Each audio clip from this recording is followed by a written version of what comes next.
Hello and welcome to the penultimate round of the Marathon GT World Tour. With the absence of Emily Howe at the last point of the championship, it now leaves Bianca Constantinou with a very comfortable lead at the top of the standings. But what that means is, for tonight, it is going to be driver versus track. And what a track we've got in front of us, as the next three races take us around the gorgeous Mount Panorama circuit. My name is Taylor Mills, alongside me, Olivia Hayward, and we will be live from Lights to Flag here on ABN. In front of us then is a circuit that needs absolutely no introduction, but we're going to give it one anyway. Home of the famous Bathurst 1000 and the awesome Bathurst 12-hour, 23 corners make up one of the coolest street circuits in the world. The run down to the 90-degree hell corner starts the lap as you feed your way up the hill through Griffin's Bend, the cutting, and of course the famous McPhillamy Park, as you take your turn all the way downhill through Skyline, the Dipper, through Forest Elbow, the flat-out chase, and that very hard chicane at 21 and 22 to end the lap. Maurice Corner, of course, the final corner on the circuit, has been home to many a dramatic moment, and maybe we'll see some of those tonight. But alongside me is a driver who knows this circuit very well, and she knows the keys to success around these 23 corners, and that is my long-suffering co-commentator, Olivia Hayward. Good evening, Liv. Good evening. It's wonderful to be here, and I mean, we're running the V8 supercars. We had to come to Bathurst. It's such an iconic track. It's such a unique challenge for all these cars. A circuit that was initially built post-war as a driving road because they needed something to do, basically, to, make some jobs. Someone suggested, hey, might be a racetrack, and the government said, no, we're not giving you money to do that. So we said, okay, fine, I'll build a nice scenic mountain road that we can put some houses on, and it's a nice little driving road for people to use. And they said yes, and then they threw some race cars on it. I think that's certainly the best part of the circuit as well, is the fact that you can actually see all the little gates and fences that people have put up for those houses over the years, and it really brings a completely different vibe to the circuit. And another thing, of course, would be the fans. It would be remiss to not talk about the fans when they do come to the famous mountain. Of course, a few years ago, they put that limit on how much beer you were allowed to bring into the circuit. So instead of obeying that limit, instead the fans came days before they were actually allowed onto the circuit, up to McPhillamy Park, and ended up burying their drinks in the mud. And if that's not one of the most ingenious things you've ever heard of in your entire life, I don't know what is. But enough waffling about the track, enough waffling about the location, enough waffling about the fans. We've got to talk championship, Liv. We do. And the championship standings are pretty comfortable at the top. Bia has a 60-point lead over Christina Ryan. Emily Howe fully out of contention at this point. Bia very much within range to clinch the title at this race if she can perform well and other drivers make mistakes behind. But that is a very close battle for second. It's a very close pack behind as well. And most importantly, the bragging rights of this round are going to be much higher than ever. And so I'm very much looking forward to seeing how this all plays out. Remember, 49 points available for every weekend. So Bia has a gap of 4 race wins and just over a round. It's very difficult for anyone to catch that number 57. It certainly is. And as the cars take to the circuit, we have 10 minutes of open qualifying. Liv, I think this is the one that always catches us out, where the session ends at 10 minutes. So won't be time to complete your laps. You've got to get them all within those 10 minutes. As I tried to count the number of cars on circuit. It looks like we've got 9 out here tonight at Bathurst, which should be enough to produce an exciting race, because we have, well, one of the world's most exciting circuits. Oh, goodness. Out in front of us. A big spin already up at turn 2. I'm trying to figure out exactly who that is. It is Robin Robinson, who's sporting a new livery tonight, but finding themselves backwards in the wall already. Heavy damage, has to tow down pit lane. And I think by series rules, that is Robinson's qualifying session ended.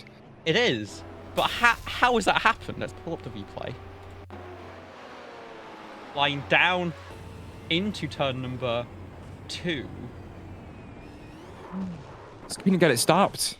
dived out of the corner, nosed into the barrier on the outside of the turn, and by that time it was all over. Reset to pit lane, session done, and has to sit and wait and watch as everyone else continued to their session. Robinson, of course, showed fantastic pace out at Akiyama, so I'm sure they'll be able to cut their way back through the field and find themselves at the front. Of course, there'll only be 3 cars between them and that reverse pole position for race 1. Remember, the grid order for race 1 only set by this qualifying session.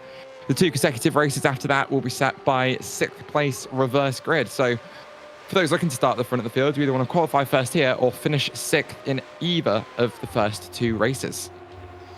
Absolutely, and as we fly through the chase for the outlaps for these drivers, they only have a couple of attempts here. The tyres, you'd imagine, would need to be staying fresh here, but I think it's only fitting that we go on board for a lap of Mount Panorama circuit with Bianca Constantinou, who is just leaving a gap to the cars ahead. A little bit of a checkup here. Emily Howe just ahead. But as we come through Murray's Corner, focus on the exit down this very short start-finish straight into Hell Corner. Used to be a tree stump right on the apex. They got rid of that, thankfully. You gotta be patient on the throttle if you can, but get that power down early to blast yourself down the mountain straight and up towards Griffin's Bend. You go up the hill, down a crest, and you've got to bleed off so much speed here. It's a very bumpy braking zone. Bia gonna get on the anchors, confident, gonna get it hooked in, keep it out of the wall. And could get a little bit held up here by Emily Howe, who has not quite got that corner right, up into the cutting. Very much one line, hit that first apex, brake to the outside wall, cut back in, super tight. Use the camber to shoot yourself up the hill. And here we come through Quarry, through Reed Park. You've got to be gentle on the throttle, just feather it in a car like this. Through Frog Hollow, use that grip as the car hits the compression. Up through Sulman Park, up now to McPhillamy Park. Careful, patient on the throttle, don't go too wide. Avoid Emily Howe, who's going to move up to the side. And through Skyline, so gentle on the brakes, keep gently moving through the S's into the dipper. Bia didn't quite get that hooked in the way she'd want, but gets through it. Now down, you got to brake before this right-hand kink to get into Forest Elbow. Again, try and use as much camber as possible. It's a crowned road, and so that inside half of the racetrack is where you are cambered in.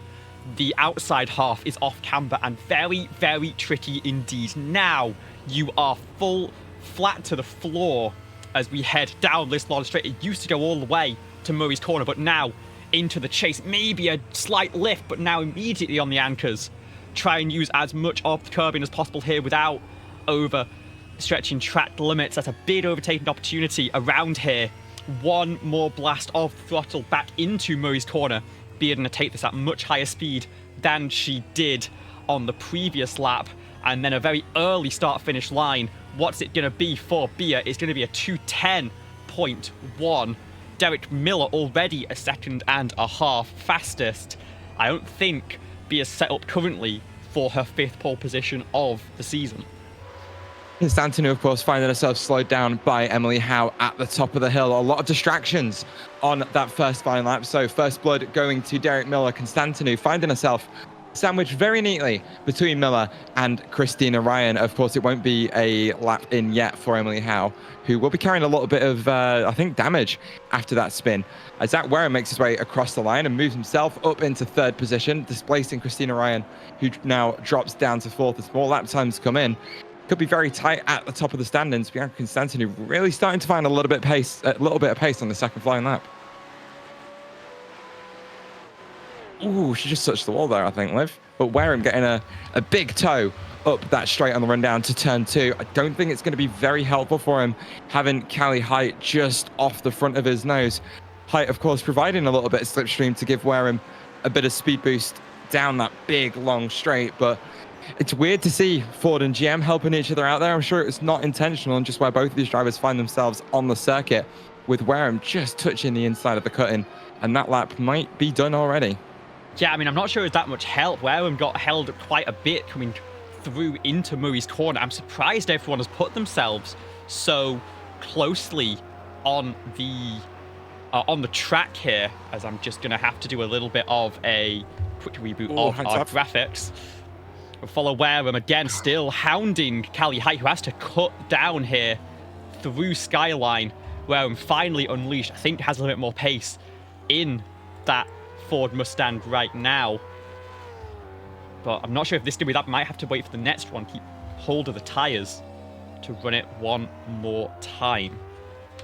It was relatively polite of Height to jump out of the way there, but Wareham already compromised watching that Chevy find itself in the wall on the left-hand side of the circuit, so we'll definitely be setting up to go one more time as the clock just ticks past, ticks towards 7 minutes gone. We're only going to have 3 more minutes left on the clock, so pretty much anyone starting their lap now and within the next minute or so are actually going to be able to get those lap times in, still following Zach Wareham through the final sector. We'll see if that lap time stands. Current fastest of a 2:12.050.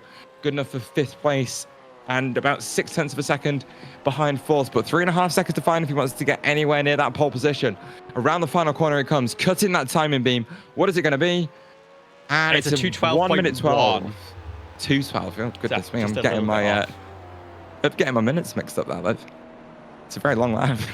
Back to this lead pack. Emily Howe did get a flying lap in on the second attempt, was good enough for a 10.7, just about 0.6 off Bia Constantinou. Derek Miller, still the class of the field, up at the front with a 2:08.5, a really, really impressive lap. And this is the sort of place where experience will prevail above all else. Everyone on their final flying runs of the qualifying session, as Emily flies it down through Skyline, or through the S's I should say, over the top of Skyline. And you have to be so brave in a qualifying session to sort of graze those walls, avoid the 0x. Of course, Emily Howe a little bit too aggressive on the brakes. Her lap's going to be done. We'll cut back to the lead of this train. Christina Ryan with an 11.4. Can she find an improvement and move into the top 3 on the grid? Maybe even displacing Bia Constantinou. Coming through the chase. Again, you use that runoff area on the left-hand side to just open up the entry to that sweeper. Get yourself as far to the right and as straight as possible before you slam your left foot down to get stopped for the corner. Christina Ryan will be first across the line here. This will be the end of her session. It'll be Derek Miller just behind. Christina does find an improvement. It is not enough to move up the board. Derek Miller now across the line does not find anything here. Bia Constantinou equally unlucky. I think this entire group will be denied. So it's up to Zach Wareham, Callie Height, and maybe Eric Nabarani. I don't think, as he comes down through Forest Elbow here, he'll have time to get back to the checkered flag. But Wareham finding some personal best sectors over the top of the hill, but nothing in the first or final 2. Through Murray's Corner he comes. This will be his final go at qualifying with 30 seconds left on the clock. He's very wide, and that is going to be an off track, and that lap theoretically shouldn't count as he comes across the beam. It is an invalidated lap. Zach Wareham stays down in 5th place, and there's only 1 car left to come across the start-finish line to finish their session. Navarani won't make it. The final screen, yeah. I don't think it's going to be enough time with 4 seconds. 3, 2, 1. The checkered flag will fly on the session, and that will be it done. So our grid is then set for the first race of the evening, and it is going to be Derek Miller who takes that pole position by 1.5 seconds. Brilliant lap time from Miller, and he'll be looking to take advantage of that one on the run down into turn 1. Let's have a quick peek at the grid and see exactly how this field are going to line up for the first race of the evening. So Derek Miller then will start from that pole position from championship leader Bianca Constantinou, who's only good enough for 2nd place in that qualifying session. Friends and long-time rivals Emily Howe and Christina Ryan will find themselves lined up alongside each other on the grid in 3rd and 4th place, with Zachary Wareham starting in 5th, just in front of the first Chevy of Callie Height. Tuck Sawyer will line up in 7th in front of Robin Robinson, who of course exited that session early. Eva Melton finds herself down in 9th, who was one of the drivers who couldn't get a lap time in. And rounding out the 10-car field today is Arik Nabirahini. As the green flag flies, the grid is rolling, and it's a great start from Derek Miller, who gets a good jump on Bianca Constantinou. But look in the background is Zach Wareham, who's making the biggest move so far, able to get in front of Emily Howe and Christina Ryan, and finds himself up in third place. A bit of side-by-side in the background there as well. So I think Robin Robinson trying to find up places on Callie Height. Christina Ryan. No, that's Christina Ryan, who's fallen a little bit down through turn one. Yeah, not the best start for the number 80. Robinson took advantage, as did Zachary Wareham. They're going to be side by side here into Griffin's Bend. The inside line will go to Robinson. Ooh. Christina tries to turn in, has the nose ahead, but the inside will almost always prevail there. That throws Ryan offline. Callie Height cannot make a move. It's going to slot back in at the front of the field. No change on the front row. Miller and Constantinou lead the way with a little bit of a breakaway, actually, as that chaos behind has really shuffled up the running order a little bit further back.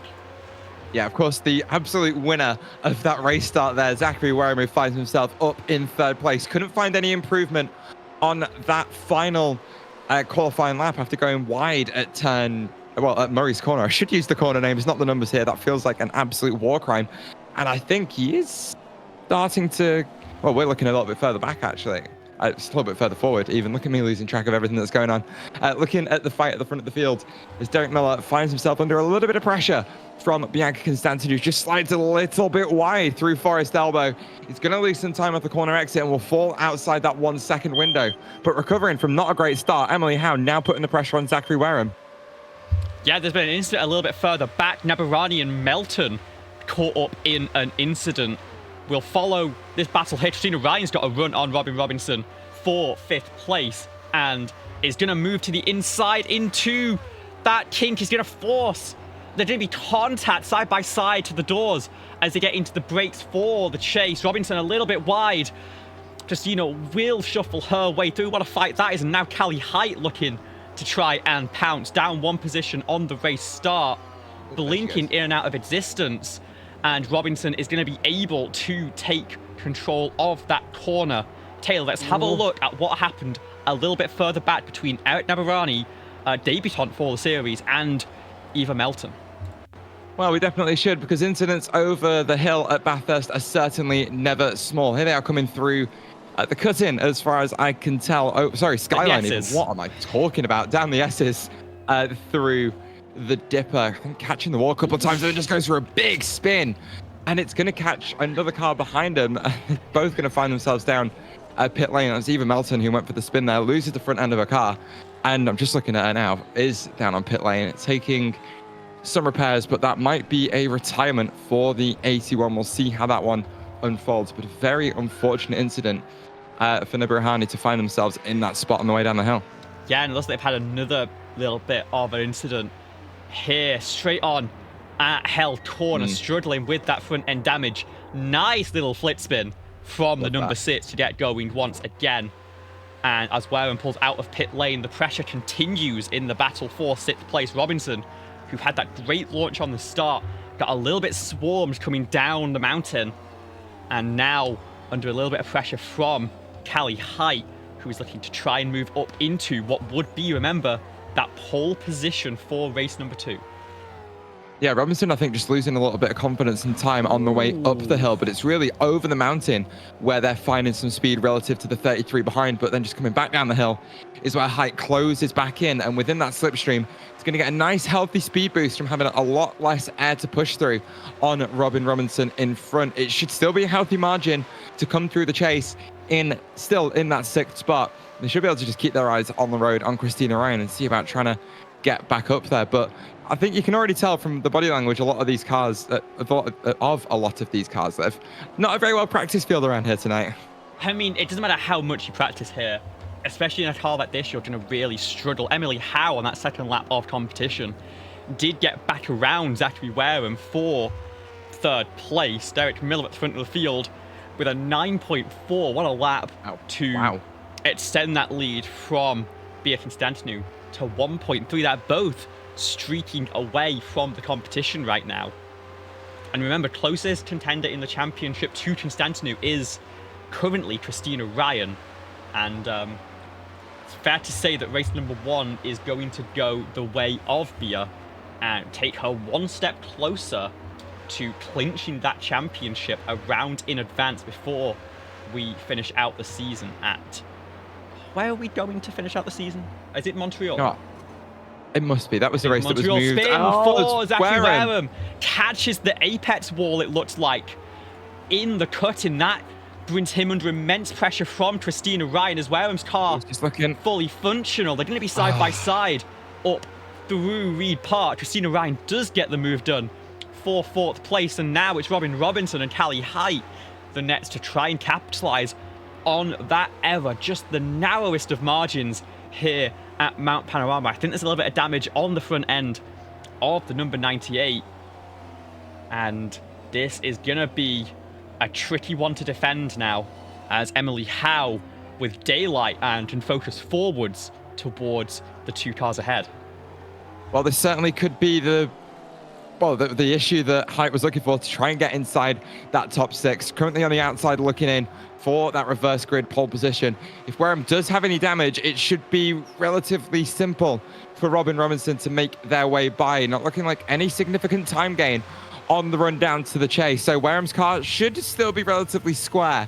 Don't know if we can have a look inside that car and see if there is any steering damage. It was a relatively hefty whack with the inside of that wall. Robinson looking to the inside, doesn't have any overlap, but Wareham, already proven as a driver who can get spooked off the apex, finds themselves wide again. They get a very slow exit off the chicane, defending the inside into Murray's corner. Robinson going to close up under braking yet again, but finding no way by into the final corner. It's a good exit from Murray's for Wareham, and Robinson is going to have to be a little bit more patient in terms of getting that move done.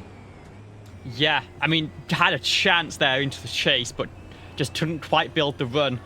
Turn 2 could be the opportunity. Robinson's got a good run here. If she can get her nose to the inside of Griffin's Bend, there's really nothing that Wareham can do. The question is, how wise is the 98 to that attempt? Isn't moving to cover it right now. Robinson is going to pull to the inside. Is going to be heavy on the brakes. Is she going to make the corner? Yes, and move Wareham down to sit. Again, that's that reverse grid pole position. Callie Height now going to try and pile the pressure on as we hit the halfway point in race number 1. 7.5 minutes gone. Another 7.5, another 3.5 laps to go. Zachary Wareham showing a lack of confidence on that, well, into that turn 2, getting scared off the apex on two separate times in this race. Goodness gracious me, Taylor, get your head in the game. But Wareham just not finding any pace in this first race, despite being as high as 3rd after that first lap. Again, Bathurst is the track that requires confidence. And if you lose that at any point during the race, you are going to find yourself going backwards very, very quickly. Wareham currently finds himself about a second clear of Callie Height, maybe finally getting back into that rhythm. Having Robin Robinson just in front might give him a bit of a rabbit to chase and give him the chance to relearn those braking points, turning points, throttle up points, and get back in the rhythm. Because, Liv, rhythm is everything at Bathurst. It's everything and then some. The one benefit, of course, Wareham now has a little bit of draft. You see that bodywork damage on that left front wheel well, but the wheel looks straight. It doesn't look like there's too much concern. And in these cars, you can kind of use those mirrors as your feelers, as some of the Aussie drivers would say. You can lean on the walls just a little bit, and around here, sometimes that will benefit you. I think Wareham did scrape a wall again coming down the mountain, but didn't lose any time from it. Is looking to focus forward here and leave Callie Height behind. It would be a Ford top 6 in this one. Of course, the Chevrolet is underrepresented in the VRR Marathon GT World Tour, but they're not finding the results they liked from their 2 entries tonight. 9 minutes gone in this first of 3 races tonight around Mount Panorama. But with that result as it stands, Liv, with the way those manufacturers are lined up, we certainly know someone who would be very happy with that one. But of course, she's currently sat in an IndyCar driving around around Indianapolis Motor Speedway as Zachary Wareham making a mistake into turn 2 yet again. This time finds himself in the wall on the outside of the track, and the damage on that left-hand side of the car just starting to snowball a little bit. Yeah, you can see on the wheel, the car is not driving currently. I think it might still be pointed in a straight line. Not that you get many straight lines at the mountain here, but you can see just soaring away, not finding any grip on those worn tyres at this point and is going to have to be looking backwards rather than forwards at this point, which is exactly where Wareham seems to be the least comfortable. Come down through the S's once again, clipping that grass just a little bit. It's going to make the braking and the turning a little bit more difficult for the dip when you saw that little bit of smoke come off the tyres. It'll be 2 laps to go at the line, as Emily Howe is actually starting to put a little bit of pressure on Bia Constantinou. Gap still about 1.5 seconds, but it's very much still makeable for the number 83. As Callie Height further back is going to be eyes forward, trying to force any more mistakes out of Wareham, because one more slip up and that could be. But she gets a little bit too much on the entry to the chase, forced over to that dusty left-hand side, and that has really slowed up her run out of the corner. And falls back to about a 2-second margin to the car ahead. 2 laps to go in race number 1 at Bathurst. Well, with that gap standing still at around 1.4 seconds, Emily Howe only going to have 2 more tours of the track to try and close that gap and make a move. But Constantinou, whilst not looking quick in that second place position, is certainly looking confident. She's got good control over that Ford Mustang supercar. Missing a couple of apexes here and there, and like we said, lacking a little bit of pace. But for Emily Howe, she just needs to try and keep pounding away at the circuit and keep knocking those corners off, because we're not talking about laps at this point. We are just knocking off those corners one by one and trying to get within that window. Mistake for Constantinou through the cut-in brings that gap down to 1 second as it opens up a little bit more through Quarry Corner, as we're going to have to see who is the more confident of the 2 drivers over the hill. Howe using a lot of the circuit, getting right up to that wall. Olivia Melton has actually rejoined the track and is in a bit of a scrap for P8 that is all well and done as soon as we cut to it. Yeah, Nabarani really been struggling for performance. I'm not sure whether it's because of that front end damage adopted to not take the fast repair given, or whether it's just that this is one of the biggest challenges. Nabarani making a return to iRacing after quite a long time away, so this is very much a trial by fire for the Canadian driver, using these laps to learn, and of course, with there being 3 races available, plenty of time to gain that ground and start to get a feel for the way he needs to go. But Bia Constantinou hasn't had the best run down the mountain. Gap is now within 0.5 seconds from Emily Howe. Is she able to force anything this time by? It's doubtful without a mistake from Constantinou, but as we come to the white flag, Derek Miller looking to retake second in the championship with what has been a dominant race for the first 6 laps. Eyes are on the battle for second place. Who will take the silver medal here? Will it be Constantinou or will it be Howe? We finally have these 2 back in action together, and they are right back to it. 0.5 second is the gap, and that is well within the slipstream window here in iRacing, as it's a relatively even exit from the first corner for Howe and for Constantinou. Howe won't have an opportunity to get by into turn 2, and she'll maybe have one more chance up the hill through the cut-in, but she just has to get close enough. She can't get to the bumper by turns 3 and 4. It's going to have to be done on the way back home down into the chase. Constantinou just needs to hit her mark for the next, count them, 20 or so corners, as there's almost contact between the 2. Howe finds herself to the outside of the cut-in and is going to try and make it work all the way around the outside. Constantinou squeezes her a little bit up the hill, but with Howe on the advantageous line through Quarry Corner, is going to take that spot, and it's second place for Emily Howe as Constantinou drops down to 3rd. What a move.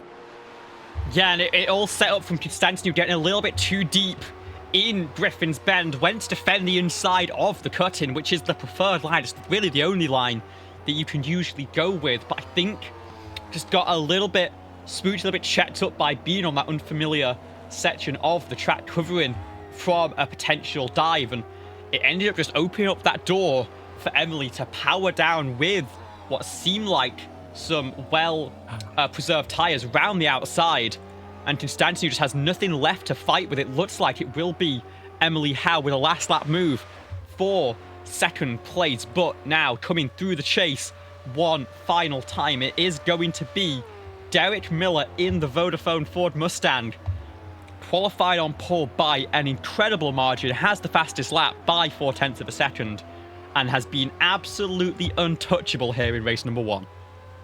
It's been a flawless drive from Derek Miller, who has led every single lap from lights to flag. He comes around Murray's corner for the final time in race 1, across the start-finish line, and takes the checkered flag and finds himself down victory lane. Emily Howe will bring her car home in second place with that last lap overtake, and Bianca Constantinou brings it home on that bottom step of the podium. Yeah, Robinson was under a little bit of fire here from Zachary Wareham.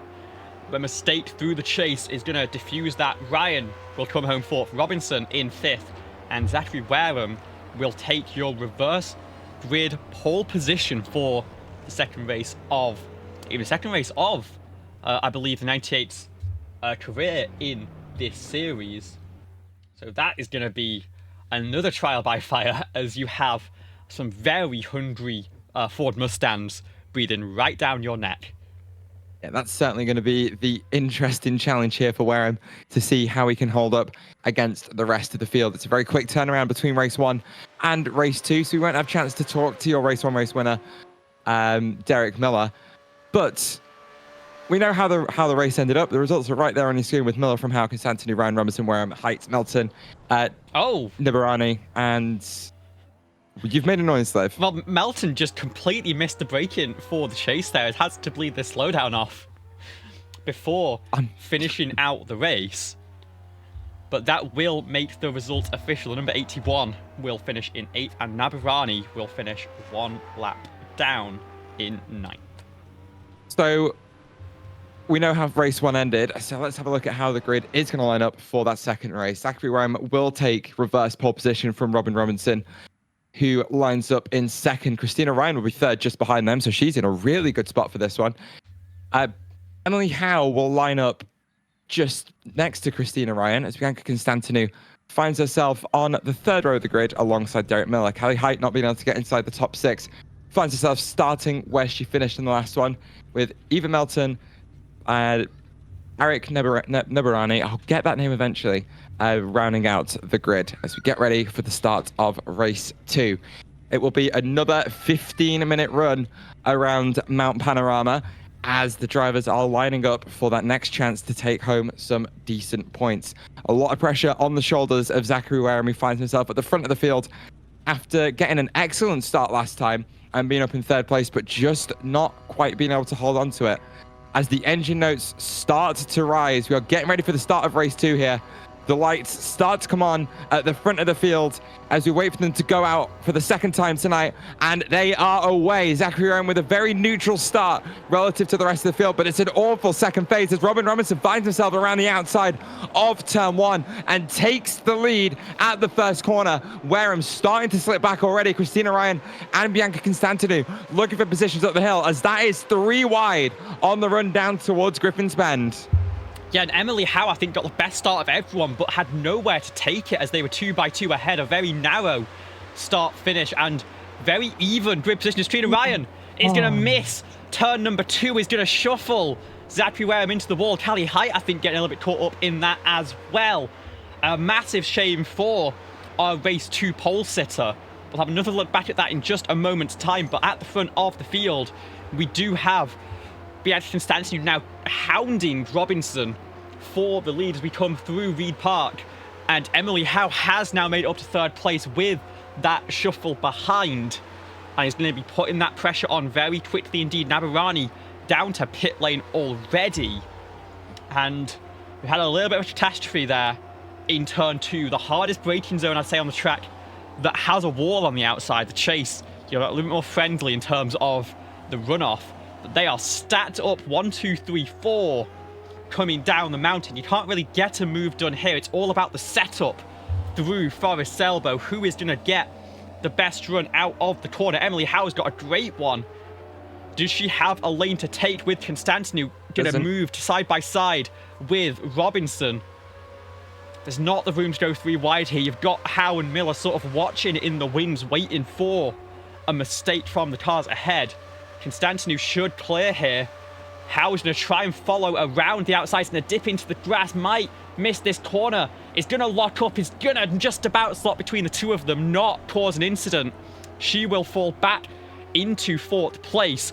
Constantinou does clear Robinson. Miller now looking to the inside of his corner.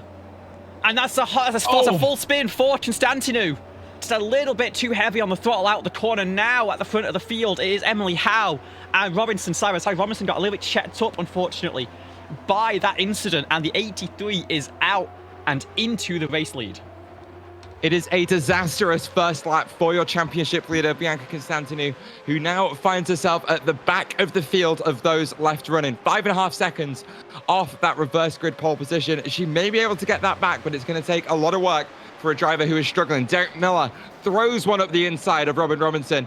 A door check through Griffin's Bend and takes that 2nd place in demanding fashion. Half a second is all that's left of the gap between him and Howe as Height goes for a spin through that 2nd corner and has to recover, gets it flicked around 180, and just like that, Constantinou finds herself in that reverse pole position. But back at the front of the field, Emily Howe leads from Derek Miller, from Robin Robinson, from Christina Ryan, and now it's a race to see who can, well, finish this race in the lead, as it always is. Derek Miller looking very strong here at the mountain. He may have a chance to get by Emily Howe in the next couple of laps, but Howe is a driver that we know slowly learns to circuit as the race weekend goes on. Of course, not doing much practice coming into this, but Miller looking very well practiced and certainly the most practiced of the entire field. He's now got a bit of a gap to Robin Robinson behind for 3rd, as it's slowly becoming a fight just between him and Emily Howe at the front. Yeah, and you've got to say this is probably the best position for Robinson to be in, has been in the wars in these first couple of laps, but could be sat in the catbird seat right now. Miller and Howe both very quick, both started on that 3rd row of the grid up 4 positions each. And it's going to be a question of whether Miller can get an overtake done. We know that he can run away from the front of the field. Does he have the pace? And can he get Howe out of rhythm? Howe gets herself out of rhythm. She spins out of the chase. That is a lot of damage to the front end. She might have to merge into pit lane here. She will. That'll knock her out of contention. I think you might get away with that here, actually. But now the battle for the podium is Zachary Wareham, who goes deep there, and Christina Ryan. And we've not even had a chance to look back at our replays yet from that first lap incident. And we have already had all sorts of carnage ahead. Well, everything's a little bit spread out now, Liv, so why don't we have a look at exactly what happened off the start of this race. It was, of course, Zach Wareham that found himself on that reverse pole position and now finds himself down in 4th place, as it was a very dramatic start to this one with mistakes happening left, right and center. I'm hoping that's given you enough time to line up those replays as we can talk about exactly what happened to Christina Ryan. Here we are. She locks up into Griffin's Bend like she did in race 1 in exactly the same manner. But unfortunately for her, this time there was a Zach Miller just behind to catch her on the exit and shovel her into the wall on the outside. We, of course, had Kelly Height backwards at turn 2 with a mistake as well as we make our way back up the hill, and there's a big slide through the cut-in and into the barrier for Nebarani. I think Nebarani got stuck in the barrier there after that contact. A real shame on that one. Let's have a look at what happened to Eva Melton up at Skyline. Catches the wall a little bit. I think that might have broken the car. Christina Ryan went straight on, by the way. Then Melton spins, fortunately, out of the way. We're going to roll this back a little bit and see what happened to Christina Ryan as we come up through and down into the S's. Hits the brakes, I think, is maybe redressing positions, or maybe had a bit of a slowdown. No, surely. I think that was specifically to redress a position to Zachary Wareham, who, of course, she got caught up with at turn number 2. So good respect to Christina for doing that one. I mean, theoretically, Liv, she technically didn't do anything wrong there. She just locked up and Wareham kind of drove into the back of her. But if it was a redress, that's a pretty reasonable thing to do, I'd say. But I don't really know if I find fault with anyone with that one. Because we saw Emily Howe go wide through the chase, but then out the final corner, gets on the brakes, is stuck on that inside line, hops over the curb, and that just completely unsettles the car. And it's already going. Robinson tries to check up to avoid, can't quite manage it, and that's what gives Emily Howe the run into the race lead. And then, of course, we did see that incident live from Emily House. So I think finally we can get back to live pictures where we actually cut straight to the same corner. And it is that battle between Ryan and Wareham for that final spot on the podium. Callie Height, currently the final car who has not had to make that pit stop. Melton and Aberani as retirements from race 2. Emily Howe a minute down after taking the fast repair. So Callie Height in the spot for podium. Robinson in the wall. Spins on the way out of Griffin's Bend. Can she get it rolling again? He's going to wait for Constantinou to clear. He's going to back it off. You see the front bumper hanging off there a little bit, and he's going to wait once again for Callie Height. Yeah. And I almost read that putting the car into the wall as a touch of frustration rather than getting out of the way. But Robinson's going to get rolling with a very playful front end that eventually rolls underneath the car and finds itself deposited on the side of the circuit. But we'll have a look on board to see. Oh, and Robinson's gone into the wall again. We'll catch that one in just a minute, as here's the first replay, the first part of this incident. Staying away from that curve on the inside, but I think just a touch gets it unsettled, but it's all on exit where that car goes for a spin. Just too much torque demand from that throttle pedal. Car finds itself nosed into the wall. We'll have to wind back to show you what happened down at the cut-in, because there was a second incident happening just there. Robinson does get it recovered, drives up towards turn 3 and 4, and with rear tires that are really suffering from a little bit of heat soak, you can already see how unstable the car is. It almost looks like a bit of an intentional thrown into the wall, as Wareham and Ryan are actually going at it through the chase. Yeah, and this is a great battle again. These two have already had a little bit of contact. There's a little bit more as Wareham, I think, jumps over the curve a little bit in the chase. Ends up going for a half spin, can recover for third place, but Bea Constantinou is already going to hound here. Let's have another look back at that one and the run down. Must have been a good exit for Wareham. Actually, let's walk back a little bit further. We have the time. Yeah. So coming down into Forest's elbow, sets up really wide, does Zachary Wareham. Gets a fantastic run off the corner as Christina sort of charges up the entry. So it's going to be a good run down the hill for your race 2 pole sitter. Goes to the outside here as Christina defends that right-hand side that is the inside for this kink, but then turns to the outside for the corner itself. A little bit of contact, a little bit side by side, and Wareham gets a little bit on the curb, I think. Yeah, I think it's definitely the contact between the two cars that sends Wareham into that spin, but I think Wareham just asking for a little bit too much room out there on the circuit, which resulted in the contact with the side of Christina Ryan's car. Pitches that car into a spin, and now he's got Bianca Constantinou just behind, looking to make her way back onto the podium. Of course, it's a little bit more advantageous for the 57 to finish further down the order. She's very comfortable in terms of championship position. She doesn't need to score more points, and she might find herself a little bit further up the order. Speaking of up the order, we're going to look down the order instead, as Emily Howard's actually just come across the start-finish line to set the fastest lap of the race, as Constantine finds her way into the wall.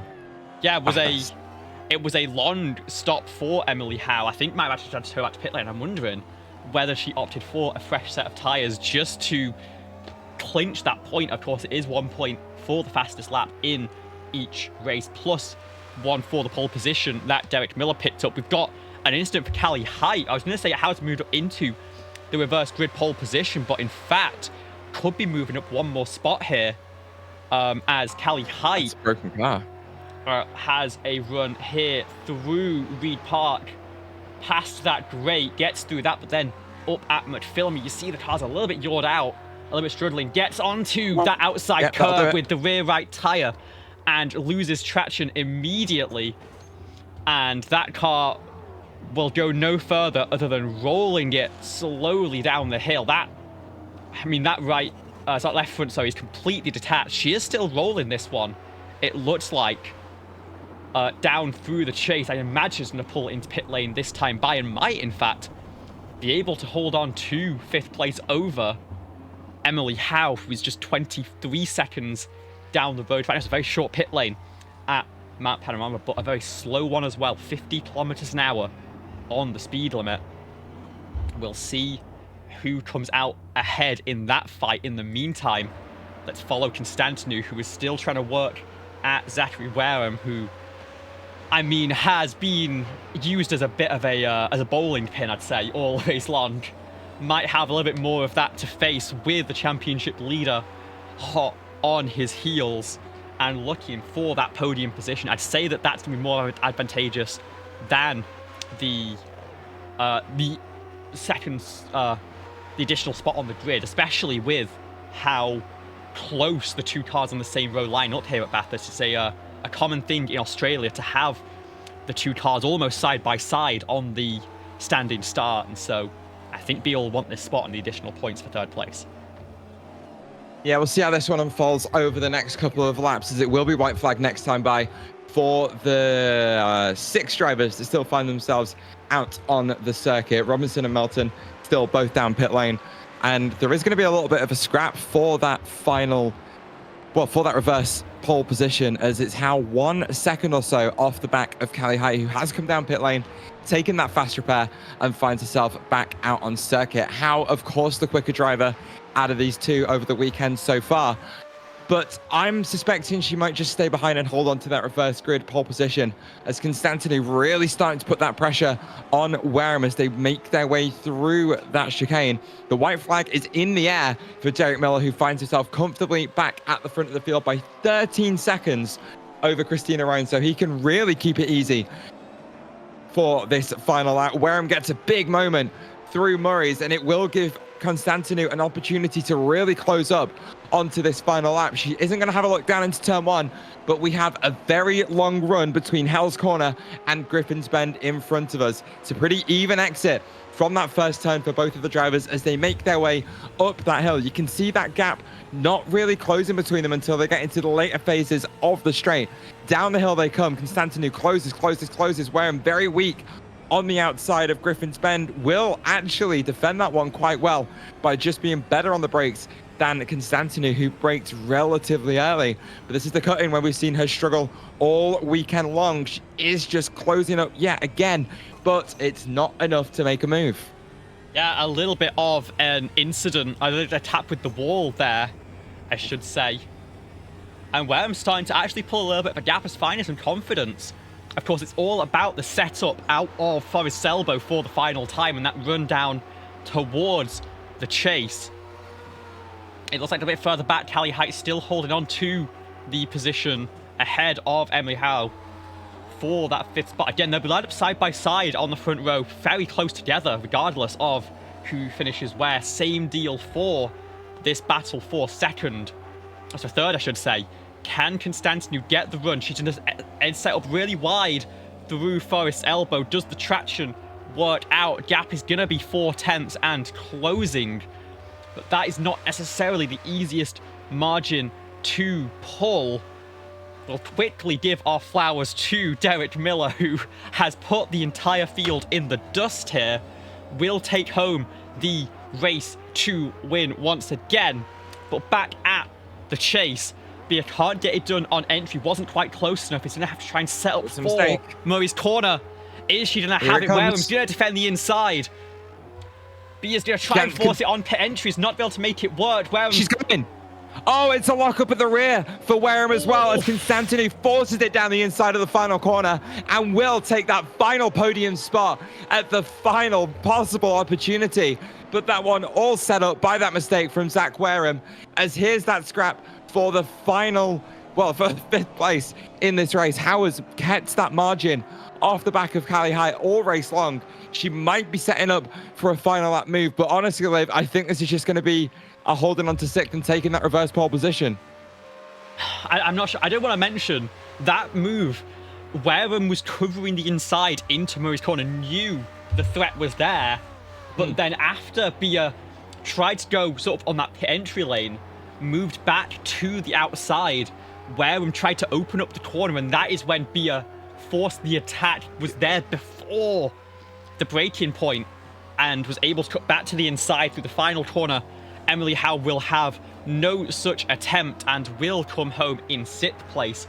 It will, of course, be that reverse grid pole position, but that'll be a little bit further in the future as we head into a little bit of a warm-up session Well, I think with some of that action that we've had, a little bit of a cool down, a little bit of a breather, and hopefully a little bit of a word with Derek Miller, who has been absolutely fantastic today. Yeah, it's certainly been an interesting first 30 minutes of action here at Mount Panorama, with a circuit that biting so much of the field. Of course, Derek Miller proving to be the best of the 9 drivers out there on track at the moment. But I think the interesting thing at the end of that race was Emily Howe just staying behind Callie Height to take that reverse pole position for the third and final race. You can see it down pit lane at the moment, actually, doing practice starts. So she's doing what she can to guarantee a decent result in the third and final race. But we'll have a quick talk about exactly where everyone lined up at the end of race 2. So Derek Miller did bring it home in the lead yet again from Christina Ryan by about 16 or so seconds. An impressive drive from Miller. Good recovery from Ryan.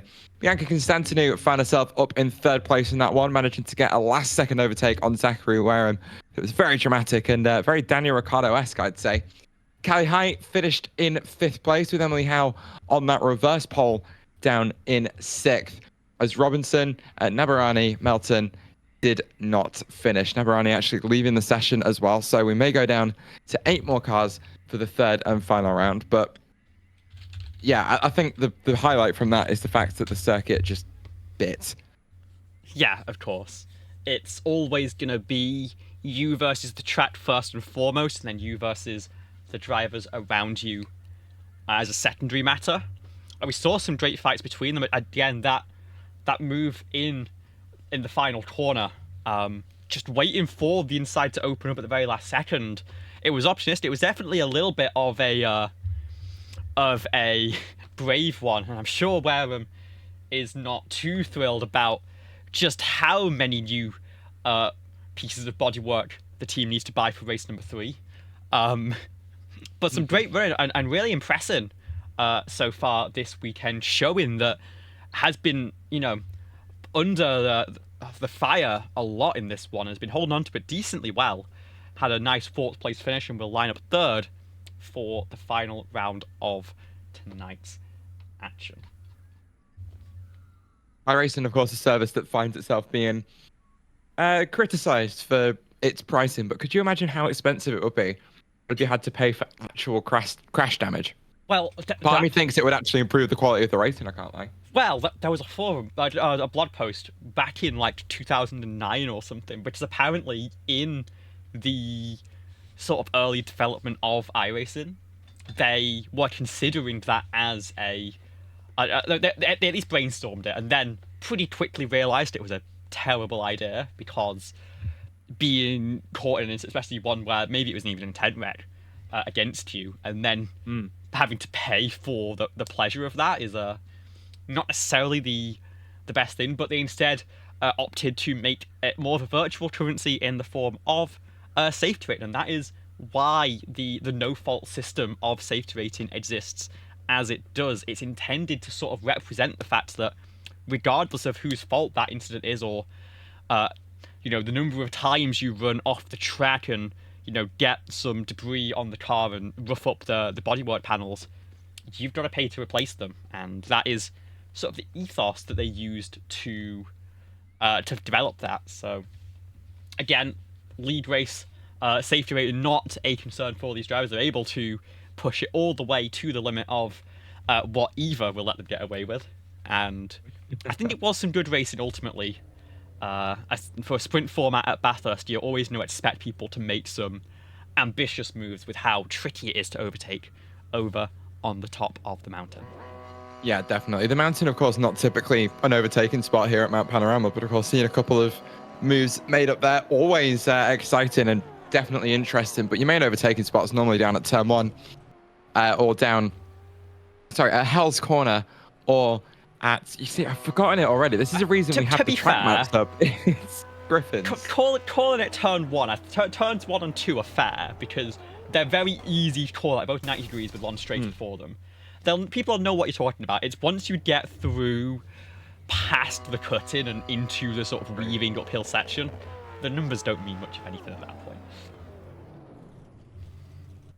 I'll say this. I did bring the whole paying for crash damage up as a bit of a funny ha-ha, but the fact that we got 2 minutes of yap out of you that explained that it was kind of where safety rating come from.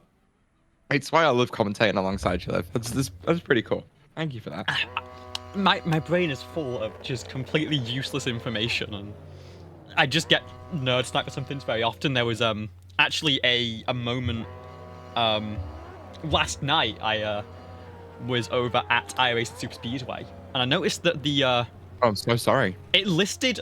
It was actually a really fun race to watch, but it listed the location as Chelmsford, Massachusetts, and of course, last I checked, there's no racetrack there, but it turns out that's where the iRacing offices are located, just outside Boston. So I was going to say, yeah, the they've second marked you it said as their own home, which is quite fun. Cannot believe you just doxed the entire iRacing office. I know. It's definitely not public information. Is it? Yes. So if I just go into Google Maps and search iRacing head office, it'll take me to Chelmsford, Massachusetts. And the coordinates are at least, within a reasonable distance of the coordinates that every track in iRacing has listed in the info page, as well as, of course, it has the elevation above sea level as well. You see, I have searched, but nothing's come up yet. So let me actually move over to the continental USA. You know what? I think you're right. I think I found it. Yeah, that's it. Chelmsford, Massachusetts. I mean, it's not a small company. I mean, no, definitely not, especially with the investment they've had over the last 5 years or so. Of course, only finding themselves profitable back in, God, I want to say 2018, 2019 at this point, but then finding further investment in 2020, of course, and making even more money with that sim racing boom of 2020, which has led to a lot of developments that we've seen in the last 5 years that have definitely improved the sim. Think of all the different cars we've had. We had the GTP cars really quickly. We have manufacturers wanting to bring their cars to the sim because they know how good a product is. Like, think of the Ferrari 499P. That's a car that Ferrari wanted in iRacing. Yeah, of course. It's been really cool to see all the developments, and of course the track refreshes that are coming in now with the new NASCAR game coming up. What I was going to say, just to circle back to my endless yap, is that boom in 2020, of course, led in from the result of the pandemic, and iRacing couldn't get out to scan some tracks for a good few months during that time, and that is where redeveloping the old NR 2003 track came in for the release of iRacing Super Speedway. They used the resources that they had available that they couldn't spend on any other projects, and gave us what is the weirdest track on the service. At least the weirdest one you can actually race. To the course, Centripetal is just as strange, but that is just a testing track and a place for screenshots, essentially. Well, we used to have Jefferson Oval as well, but that version of Summit Point Oval, yeah. Summit Point Oval, that used to exist, not on the Jefferson circuit. It did, yeah, and it used to be raceable on iRacing apparently, but of course that one's gone now, taken out of the service. I think 3 or 4 years ago at this point. It hasn't been gone for all that long. Well, it was still available to test drive with a couple of weird quirks during downtime. You could get some laps on it, and in fact, it was believed that it was available to select but not to drive. And we were the first people to realize that actually with some I&I tweaks to disable pit service, you could actually leave pit lanes. The problem was the pit service would start once you get in the car to make sure that it's got fresh tires and full fuel. But there was no pit crew there because the track was abandoned. And so you just get stuck in the pit lane forever. You disable that in the I&I settings and you can roll and, have admittedly a small amount of fun there. And then with the updated demo drive system that came in recently with the new iRacing UI, they decided that maybe we don't need this one kicking around. Maybe it's not actually that interesting, but it means that a couple of Garage 61 records are on our shoulders in various different places of the community that are quite literally unbeatable. Well, we find ourselves at the end of the 10-minute warm-up before the third and final race of the evening. Derek Miller decided he doesn't want to come and say hello to us tonight, but we are rooting for him once again in race 3. I don't think he It needs will our support. I think he might be okay. No, this is true. But it's going to be Emily Howe that finds herself on that reverse pole position from Kelly Height, who will line up second alongside her. Zach Wareham will find himself up in third place once again, hoping for a decent launch to send him into the lead of this one. And Bianca Constantinou starting down in fourth place. Christina Ryan lines up in fifth as everything's been shuffled around. Finds herself in fifth as Derek Miller will line up sixth once again. Robin Robinson will start where she finished in P7. Arik Nabarani will not be joining us for the final race of the evening, as Eva Melton will be the last car on the grid, as the engines are going to rise once more for a race start, Yeah, and we saw Emily Howe practicing in pit lane. We know Emily's been strong on starts all season long, so is going to be hoping to get out of trouble early here and just weather the pressure from behind as we get towards the end.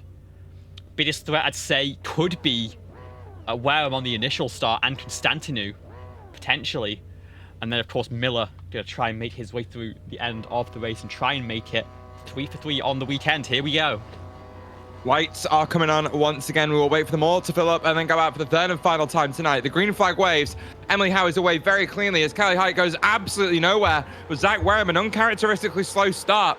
As look at that, Bianca Constantinou already up to third place and challenging for second around the outside of turn 1. She's going to get the better exit from Hell Corner on the run up the straight towards turn 2. As just like that, Constantinou finding herself up in second. Derek Miller, another great start, up in fourth. But Wareham, it's another disaster all the way down in fifth spot. Yeah, Bia cutting the nose away from Kelly Height immediately. Robinson getting to the inside of Wareham, who just got shuffled out on the outside of Griffin's Bend. It's the line you do not want to be on. So at the front of the field, everyone has made it through the first couple of corners in one piece, and it is Bia Constantinou jumping up to second. A great launch from the 57. Now has to chase down Emily Howe. Derek Miller has Kelly Height to get through before he can resume his charge once again. But everyone, at least as we come towards McPhillamy Park, has managed to hold on to this one. Well, let's let him get through Skyline first, but I'm sure all eyes are going to be on Derek Miller to see if he can get back to the front of the field in 15 minutes of racing. It was, of course, very easy for him in race 2 as everyone found themselves off the side of the road, just letting him through and rolling over and not really having the chance to defend anything. He's already all over the back of one of 2 Chevrolets in this field of Kelly Height. He's trying to maximize her exit off this corner, but won't have slipstream assistance from Constantinou on the run down to the chase. Miller peeks out to the left, peeks out to the right, gets a little bit of overlap on the inside of the kink. Height is going to squeeze him to the inside of the right-hander, but Miller is going to have a much better run through the kink, gets clear by the time they get to the braking zone, but Height trying to fight that one back, almost backs out of it, and Miller finds herself up in third, and there's contact between Robinson and Height. Both cars find themselves off the road, as I think Height finds herself in a bit of a gravel trap, and Robinson just falls down the order with Eva Melton looking for a way through in the final corner. Yeah, well, look at this on the replay. Kelly Height goes for the move, realizes she can't get it stopped ahead of Miller. It's a little bit slow off the corner, but Robinson just doesn't account for it well enough, I've got to say. Ends up making contact with the rear end of Kelly, and she is going to fall all the way down to the tail end. Robinson had maybe a little bit of front end damage on the car as well, and now under pressure from Eva Melton for 6th place. Yeah, Melton looking for a first finish of the evening, and what stands between her and that 6th position is Robin Robinson, a driver that has been relatively strong all evening long. A couple of mistakes, really limiting her mistakes. Limiting her results so far this evening, but of course, one last opportunity to try and score some decent points. Melton closing in through the cut-in as Robinson just slow through turns 3 and 4. Gets a decent exit out of turn 4 though, and starts to pull away from Melton just a touch, who now needs a pretty good run over the hill to try and close that gap back down as it opens up to 8/9 of a second with some very scary corners yet to come. Absolutely at the front of the field. Constantinou got close in the uphill section. Can she stay close? Coming down the mountain, you've really got to dance the car on the brakes through here. Use as much as possible. You're on the brakes already for Forest Elbow. Very wide for Constantino, but doesn't quite get the fronts hooked up on the way down, and actually is going to lose a boatload of time and now be under a little bit of pressure from Derek Miller instead. So Miller only 7/10 of a second back. It's not going to be close enough to get a move done here into the chase, but is going to pile that pressure on as we get onto lap number 3, and it could be the 56 making his way in front of the 57 before we hit the halfway point, and he's going to try and want to get it done. Going to want to try and get it done quickly to have a shot forward at Emily Howe. Miller finding himself about a second and a half off the back of Constantino as they made their way down the hill for the second time, but now finds himself within half a second. He's going to get a massive slipstream run up towards turn 2 yet again. It's been one of the prime overtaking opportunities so far, as it's a corner that's been very difficult for absolutely everyone, but it looks like Constantino has had herself a better exit off Hell Corner, as Miller having to show a bit of confidence, but the slipstream is going to help him build that speed. I said confidence, I meant patience. But the speed is going to build in the slipstream. Moment after moment is going to get closer and closer, but it's on the brakes where he gets most of that work done. Closest to within 4/10 of a second, and after starting a couple of seconds back at the start of the previous lap, he's showing a very good turn of pace. There is a reason he was so far off the front of the field in both of the first 2 races. Constantino gets a little bit of tail happy through the cutting, but that hasn't done much to change the gap between these two. Emily Howe getting a bit of a chance to run away at the front of the field, as we're going to look a bit further down to this battle between Robin Robinson and Eva Melton that instantly falls to pieces, as Robinson making another mistake on the way up the hill, finds herself nosed into the barrier yet again. We'll wait for Callie Hyde to slide on through, rejoins the circuit, and it's a bit of a repeat of the previous race, if you do say so, Liv. Yeah, just not. We tend to forget Robinson has shown great potential in this series, but this track, the most brutal on the entire calendar, it will end up being down to last place for the 24. And I'm sure looking to reset and put this one behind her on the way into Montreal for the season finale. But Derek Miller now within just 0.3 of a second of Constantino. It's going to have to be a brave move on the brakes into the chase if he wants it here. It might be a setup here, maybe into Murray's Corner or down into Griffin's Bend at turn number 2 is probably the best opportunity Miller has without losing too much time to Emily Howe ahead. Let's see what the run is like around the start-finish straight. And a little bit of the curb for Constantino, a little bit wide of the apex for Miller. Unless it kind of worked itself out and nothing too much gained for the 56. Emily Howe setting a personal best of the race so far of a 2-minute 9.103, but not too far off that is Bianca Constantino in second place with a 209.203. So Constantino and Howe both finding themselves with pace in the third and final race of the night, which is making Derek Miller's job very difficult to gain time and make up a spot, as he's actually lost time relative to Constantino in the last half a lap or so, as it's opening up again to 0.8 of a second. But it's up the hill where Constantino's found herself just struggling a little bit, but Miller's certainly running out of time if he wants to get back to the lead of this race. Yeah, and of course, with how close it is at the top of the standings, Miller got some good points in the first couple of races, but it's going to be on a knife edge for Constantino to take home the trophy today. Of course, if it doesn't happen here, it will most likely happen over at Montreal, but I'm sure it'd be very nice to get it wrapped up at the home of these cars. Miller wants to try and get through just to keep Constantino on her toes, force her to perform down, or up, I should say, in Canada, but isn't quite getting the run here through Forest Elbow, and Howe really starting to see daylight ahead, as there's a little bit of a battle brewing further back between Wareham and Ryan, as Christina trying to get close but made a bit of a mistake there, it looks like, through Forest Elbow, and has fallen back to about 1.2 off the back of the 98. I remember these two finding themselves in a little bit of trouble in the previous races. It was a bit of a moment into this corner that found Wareham sideways off the side of the circuit, with Christina Ryan continuing on in front of him. So there'll be absolutely no love lost between either of these drivers if they find themselves nose to tail on track yet again, as I'm sure some sort of fight will emerge, and I'm sure it'll be a lot of fun to watch. But Derek Miller just dropping back off Constantinu in the last lap or so, as he was only good enough for a 2-minute 9.9 on the previous lap, but Constantinu setting her personal best of a 9.335, actually finding herself 300ths of a second faster than Emily Howe. It's not going to be enough to challenge for that first place in the next 3 laps or so, I don't think. But as we've seen so far tonight with Bathurst, Mount Panorama is a place that can bite, and can bite at the most inopportune moments. How in a rhythm at the front of the field, all it's going to take is one mistake to find a wall, find a curb, find a barrier that could take her out of that rhythm, and very quickly find herself in the clutches of Constantinu and Miller behind. Yeah, but Constantinu's not quite getting this lap hooked up the mountain. Miller closing back into within about 0.7 of a second.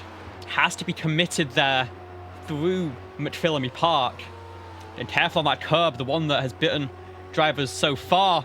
Nearly bit Derek Miller there, right on the edge of grip on that right rear tyre, but it looked pretty fast, all things considered. The timing sheets are agreeing with the 56, but now down the hill, it's a completely different challenge once again. And it looks like Constantinu might do enough here as long as she can get the front tyres hooked up through for herself. But it seems to be her problem corner. Just a little bit. Miller does close in a touch, but she's got the margin for the time being to try and fend off the charge. Emily Howe, it looks like, is going to see these two fighting behind her, is going to have not much concerns at all in that number 83 car. Yeah, purple in the 2 sectors that go over the hill. So Howe not holding back as she is given a chance to start to increase that gap over the car behind. But Constantinu really struggling through Forest Elbow, you mentioned, Liv, which is, of course, the biggest braking zone on the circuit that heads downhill. With gravity working against you, it means you have to brake so much earlier than you would for a similar corner in similar conditions, as Constantinu has just been really struggling to get that car slowed down. And in the last lap or so, Miller has started to find a little bit more pace and now finds himself right off the tail of Bianca Constantinu as they make their way up the hill for the 6th time here tonight, as Miller looking for a chance to get by into Griffin's Bend. I don't think he's going to find one, otherwise it's going to have to be a very aggressive move. Has a peek to the inside, both cars get on the brakes for turn 2. Miller not finding a chance to get by, but certainly finds himself closer to the rear end of that car. Yeah, and is very much in a spot to put pressure on the moment any mistake happens for Constantinu. Miller can get through, but there's been a mistake from Emily Howe, it looks like. She's bled off a ton of time coming up the hill. There's damage to that right front, and now the gap has been cut in half almost. I'm going to try and pull up a replay to see if we can spot what happened. This is coming through Griffin's Bend. Not straight. And it looked like it might have been a mistake through into the cut-in. Just a little bit too hot on the entry. Finds the outside wall. And now all sorts of pressure on the gearbox of Emily Howe. It's Constantinu. It's Miller behind. Gap is now closing into about a second. Emily may be able to hold on. It depends how good of a run they can get through. Constantinu really maximizing the exit there. Miller doing even better. This could be the lifeline that Emily needs, as these two, I think we might see go side by side here towards the end of the lap. Miller going to try and find the opportunity into the chase, tucked right up underneath the rear wing. Does he go for it here? Yes, he does, but he can't. He has to back out of it. And Constantinu will hold on for the time being. The white flag is out on the flag stand. Emily Howe lead by just 1.5 seconds with damage on the right front bodywork. You said, is there damage to the suspension as well that you saw? Oh yeah, definitely. That car is not straight. Emily Howe right hand down, keeping that car pointed in the right direction. But you mentioned it yourself, Liv. The lifeline for Howe right now is going to be Constantinu and Miller getting anywhere near nose to tail. But it was just Emily Howe getting a bit of a poor run through turn 1 that's like Constantinu and Miller closed up a little bit more as they make their way up the hill to go over the mountain one final time. The gap between Howe and Constantinu sits at 1.1 second as how I'm sure now just losing a little bit of confidence in this first sector. Remember, this is where she made that mistake 1 lap ago, and she's still carrying that damage. There's not a lot of aero downforce generated by these cars, but anytime you knock a body panel, that is going to affect how the car drives. Constantinu just ekes and creeps up to the back of the Mustang that finds itself in the lead of this race, as there's another bit of contact with the wall for Emily Howe, who slams the left-hand side into the barrier on the outside of turn 6. And just, you can see Constantinu getting closer and closer and closer, and she might have one go down into the chase, but the only thing holding her back there, Liv, is her poor runs out of Forest Elbow. Yeah, this has been her kryptonite all night long. It's just so difficult to get the weight onto the front without letting the rear axle overtake. She's got to be confident. She's got to do absolutely everything here. It's time lost once again. A couple of tenths that Emily's been able to eke out here. She just has to hit her marks, not make any more mistakes coming through the final 2 braking zones of the lap. This could be enough for the 83 to take what would be her 4th win on the season. Well, through the chicane, she comes then for the final time, as Barney already waving that checkered flag in preparation for the 3 Ford Mustangs at the front of the field. Excuse me. To make their way over that start-finish line. From pole position, Emily Howe will take the win, but only by 0.8 of a second from Constantinu, who just about manages to hold off Derek Miller for 3rd. Yeah, just behind where I'm a little bit wide out the final corner. Ryan goes for a big move to take advantage.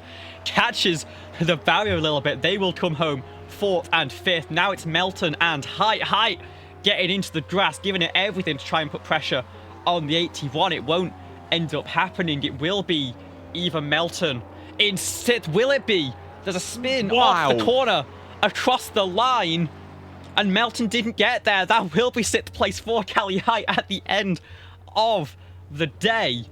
And oh my goodness, what drama to finish out the weekend here at Bathurst. It's a disastrous 3rd and final race and weekend for Eva Melton, who found herself backwards coming out of that final corner. But whilst we've addressed that, let's have a recap of exactly how everyone came across that start-finish line for the final time. From pole position, Emily Howe brought it home in 1st place after picking up a little bit of damage with 2 laps to go, and left herself under a little bit of pressure from Constantinu, who just couldn't get it done for the lead of the race and only finished 2nd. Miller was challenging Constantinu all race long for P2, but ultimately couldn't find her way by, was only able to finish in P3, but on that bottom step of the podium. Wareham was finally able to put a race together and brought that car home in P4 from Christina Ryan by about half a second, who had to go in the final corner, but couldn't quite get it stuck. And at the final corner, Eva Melton going for that spin, letting Height through for 6th, and it was a mistake from Robinson yet again that found her retired from this race yet again, with Navarani and Tuxo is there on the list, both not participating.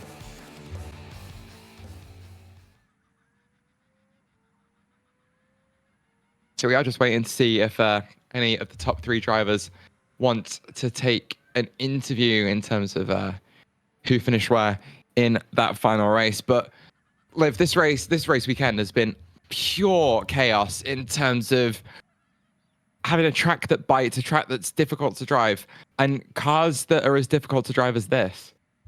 Yeah, we knew this would be a massive factor in this race.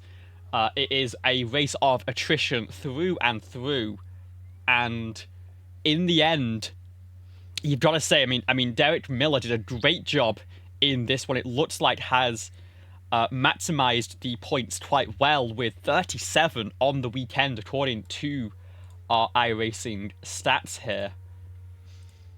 Great work from him, taking 2 race wins, of course. I believe maybe all 3 fastest laps. Actually, I'm not sure that count is correct. I think he scored more than that. I'm going to have to do some maths to work out the championship permutations. But of course, Emily Howe surviving the damage at the end of the race to take home that race, when it looks like we have all 3 of our race winners in for this one. So, Taylor, do you want to take our race Yeah, 3 of winner course. while I do a little bit of points calculations? Yeah, so whilst Liv counts at the points, let's have a chat to the winner of race 3, Emily Howe. Emily, you managed to get that pole position by, I think, playing the game a little bit and hanging off the back of Callie Height in that second race. And then it was a good start and consistently getting those laps down that brought you home at the front of the field. Yeah, race 2, I really kind of, as many would say, screwed the pooch by wrecking myself from the lead. And so from then on, it was just kind of a game of, do I finish in an inverted spot? And if yes, can I pull away from it? So, Callie was just so much faster than me. She had pressure tires and I couldn't get around her. And so I just finished 6th. And then race 3 was just kind of a battle of not wrecking the car, which I almost lost. I wrecked it on lap 6, then again because it was damaged on lap 7, and so it was just kind of a battle of limping it home before Bianca got to me. Yeah, let's talk about that because it was certainly one of the moments of the third race. You looked relatively comfortable in front of Constantinu and Miller. Miller, who of course was the class of the field all weekend long, but the likes of you and Constantinu finding that pace for the final race, and yeah, you just managed to eke that gap out, but then finding yourself in the wall on the outside of the cut-in. How must that have felt? It's one of those things where it's like, okay, like let's assess it. The wheel's mostly straight, the car is mostly straight, but I haven't driven this car in almost 2 months now, and like I haven't driven a lap at Bathurst in this car ever. So my first lap was lap 1 of qualifying, so it was really just a race of just trying to figure out how to drive the car again. So most of the last 2 months, either driving a stock car or donating iRank an Indy car. So this doesn't drive like either of those. So it was a challenge. I'm sure it was, but of course you can't we can't really be thinking championship coming into the final 3 races of the season at Circuit Villeneuve. So what is your plan coming into those final 3 rounds? Same as always, just go out there and win and have a good time, right? Like I'm not here to win a championship. I'm not here to worry about points. I'm just here to finish as best as I can in every race that I do. So goal achieved today with a second, a scratch, and a first. So had a good time. Had some fun battles. Race 1 was really fun with Bianca. I don't know if the broadcast caught up, but that pass around the outside at the cutting on the final lap was... No, that was sick. I didn't think that would work. I was just going to poke my nose at her and just to kind of get the run on the exit of the cutting to see if you're just to kind of, be there for the chaser. And I just kind of was suddenly alongside. I'm like, well, now that we're here, I have to commit. I didn't want to do this, but here we go. I was going to say, I think... Go on. It's stuck, and I'm like, well, we can't go side by side through the parks. So one of us is going to lift, or one of us is going to crash. I think fortunately for you, Constantinu did get a relatively poor exit off the cut-in, and that left you relatively safe on the inside of 6. Sure. Well, yeah, I figured if I could have the inside line there, obviously one of us has to yield, and knowing us, neither of us is going to yield. So it turned into a turn 8 scenario pretty quickly. So I was surprised that worked. I didn't mean to do that, but it probably looked cool. It certainly did, and I think that move around the outside, of course, the highlights of that race, and was really cool to catch on broadcast. But as always, Emily, we'll give you the chance to give your shout-outs to whoever you want and say thank you, and the floor is yours. Yeah, I was going to say thank you to all the folks at ABN and VRR and all the various little counter leagues and little mini organizations that helped us put this all together. Carmen, all the folks who broadcast, all the folks who watch, all the folks who race, and the state of Australia for building a really good racetrack. Well, congratulations once again on your race 3 victory. Enjoy the virtual champagne, and we'll see you in the final round for Circuit Villeneuve. See you in however many weeks that is. Yeah, good question. Next week. So next week. Well, there you go. Next week. So we're now going to have Olivia Hayward having a chat to your 3rd place finisher from race 3 and your 1st place finisher from race 1 and 2, Derek Miller. Derek, hello. Welcome to the ABN booth, and a fantastic day for you here at Mount Panorama. Seem to have the pace all day long. By my count, 43 out of a possible 49 points. So fantastic work there, and of course, importantly, your 2nd and 3rd wins on the season. Talk us through how it was out here today. Yeah, that was awesome. I enjoyed that a lot. I didn't quite know how much pace I would have. It feels like you give up so much time around the lap. But yeah, a second and a half for pole. You know, I'll take that. I'm pretty disappointed in the last race. I didn't expect a dirty air to be much of an issue, but it felt like keeping up the mid-corner speed was tough once you get tucked up behind someone, and then once your tires get hot, you know, the pace just goes. You you you kind of have a one-lap tire with this car, and it goes away quickly if you abuse it at all.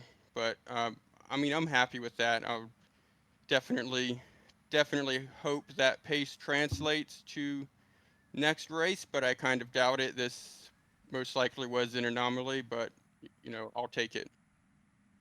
Well, if there's one track to be quick at in this car, it is this one. What's your sort of experience level around Mount Panorama, and how did that benefit you here today with such a big challenge for all the drivers? I think you're the only person who basically kept it clean the whole way through.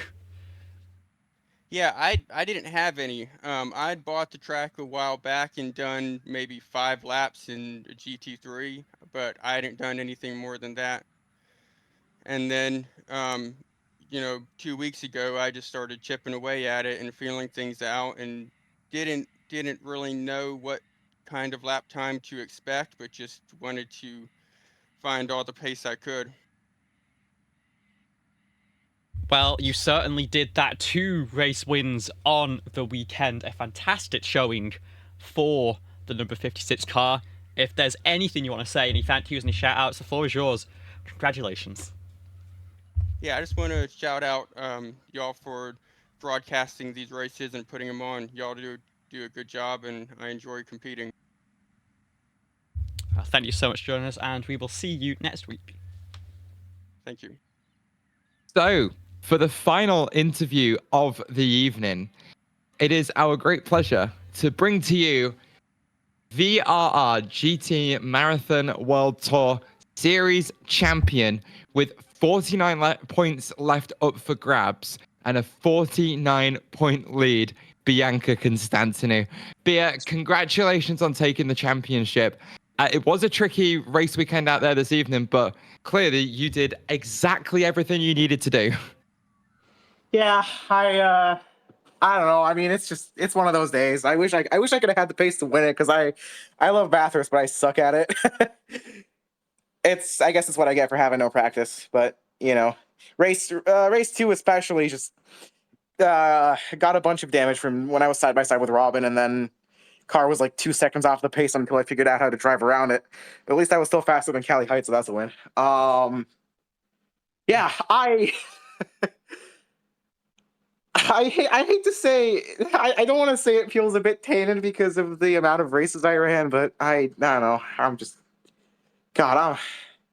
happy to finally have one. You know, 5 years in sim racing, first championship. So Well, they all count for something, and every win is a win. But I think we've got to talk about the highlight from the weekend was that absolute heck of a move you pulled on Zach Wareham on the final lap, on the final corner, baiting him to the inside of the track, getting him to move back to the outside to open up that corner, and then sending it right back down the inside as late as you could.